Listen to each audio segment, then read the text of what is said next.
వస్తే 10% వస్తుంది కానీ 90% మంది కన్విన్స్ అయిపోతారు. ఎందుకు? వాళ్ళు సుదీర్ఘ రాజకీయం చేశారు కాబట్టి పవర్లోకి వచ్చినప్పుడు అంత అహం బ్రహ్మోస్ మనం ఏం చేయలేము రా అని డిసైడ్ అయిపోయారు. సాధ్యం కాదు, ఆ వచ్చిందే మన దక్కుదల అదృష్టం.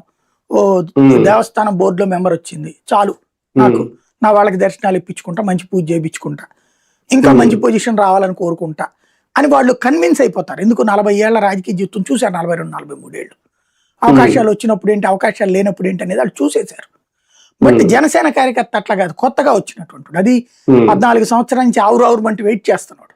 2014 నుంచి 26 వచ్చేసింది. ఓ రకంగా చెప్పాలి 2009 నుంచి లెక్కేసుకోవాలి చాలా మంది.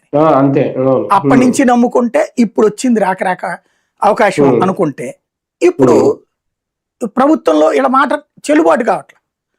9లో పార్టీ పెట్టినప్పుడు వీళ్ళ వెనకాల ఉన్న టైంలో కాంగ్రెస్ లో విలీనం చేసిన వీళ్ళలో చాలా లిమిటెడ్ పదవులు వచ్చినాయి, లిమిటెడ్ పదవులు.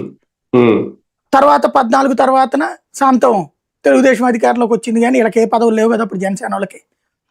19 తర్వాత శాంతం పక్క వెళ్ళిపోయినారు. 2009 నుంచి చూస్తే ఇప్పుడే వాళ్ళకి ప్రభుత్వంలో భాగస్వామి అయింది కదా. అప్పుడు ప్రభుత్వంలో భాగస్వామి విలీనం అయిపోయి, కానీ విలీనం అయిపోయాక వీళ్ళకి ఉనికి లేదు అప్పుడు 9లో. ఈ ట్రిప్ భాగస్వామి పవన్ కళ్యాణ్కి మంచి విలువిస్తున్నది పార్టీ తెలుగుదేశం.